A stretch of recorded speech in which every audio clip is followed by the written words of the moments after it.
အခုကျွန်မရောက်နေတဲ့နေရာကလေးမျက်နှာမျိုးရေးကြီးရှယ်ဖြစ်နေတဲ့နေရာဖြစ်တယ်ကျွန်တော်တို့ဒီ Warbishing အနေနဲ့ Warbishing Blind တဲ့အနေနဲ့ကကြတော့ကနဦးဒီနေရာကိုလာပြီးတော့မှဒီလေးမျက်နှာမျိုးရေးကြီးရှယ်မှုအခြေအနေကိုသိရှိအောင်လာခဲ့ခြင်းဖြစ်တယ်ပေါ့နော်။ဘာဖြစ်လို့ဒီရေးကြီးရှယ်ဖြစ်ရလဲဆိုလို့ရှိရင်မိုးများတယ်လေးမျက်နှာမှာပတ်ပြီးကာထားတဲ့တာကျိုးသွားတယ်ပေါ့။ကျိုးသွားတဲ့အခါမှာလေးမျက်နှာမျိုးပေါ်နဲ့ကြွားတွေမှာရေးကြီးရှယ်နေ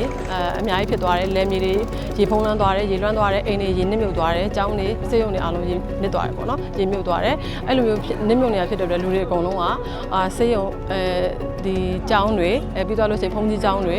နောက်ပြီးသွားရင်ဒီရေဘေးရှောင်စခန်းတွေမှာစုပေါင်းဝင်နေထိုင်ကြရတယ်ပေါ့ကျွန်တော်တို့အနေနဲ့အခြေအနေလေးတွေသိရှိရအောင်လို့လက်ရှိပေါ့နော်ကနဦးအနေနဲ့ဘာတွေလိုအပ်မလဲဘာတွေသိရမလဲဆိုတဲ့အခြေအနေတွေသိရအောင်လို့ဒီ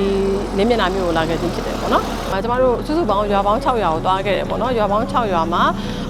ဒီရေတန့်ဆေးတုပ်တွေရေတန့်ဖေတာတွေကိုကျွန်တော်တို့ပေးဝေခဲ့တယ်ပေါ့ပေးတဲ့အခါဝေတဲ့အခါမှာလည်းဒီတိုင်းဝေလိုက်တာမျိုးမဟုတ်ဘဲနဲ့စနစ်တကျဘယ်လိုမျိုးအသုံးပြုရမယ်ဆိုတဲ့ဟာတွေကိုတည်တည်ချာချာပြောပြပြီးတော့မှတည်တည်ချာချာစနစ်တကျလက်တွေ့သေးပြပြီးတော့မှအသုံးပြုပုံတွေနဲ့တကွာပေးခဲ့ခြင်းဖြစ်တယ်ပေါ့နော်အဲ့လိုမျိုးပေးခဲ့တဲ့အချိန်မှာရွာလူတွေကဝမ်းပြောင်းဝမ်းလျှောတွေဘယ်လိုကာကွယ်ရမယ်ဆိုတာလည်းသိရှိသွားတယ်ရေတန့်တွေကိုလည်းဘယ်လိုတောင်းအောင်မယ်ဆိုတာလည်းသိရှိသွားတယ်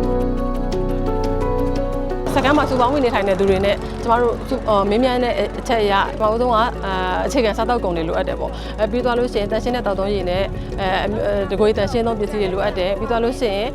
ငွေကြေးဆိုင်ရာအထောက်ပံ့တွေလိုအပ်တယ်စသဖြင့်အဲ့လိုအချက်လက်တွေကိုသူတို့ပြောပြခဲ့တယ်ပေါ့အဲ့လိုပြောပြတဲ့ပုံမှာကျမတို့ Warbishing အနေနဲ့ကလည်းတုံ့ပြန်ဆောင်ရွက်ဖို့အခုမှစပြီးတော့စီစဉ်နေပြီဖြစ်ပါတယ်ဒါတွေကိုဆက်လက်ပြီးတော့လှုပ်ဆောင်သွားဖို့အစီအစဉ်လည်းရှိပါတယ်ရှင်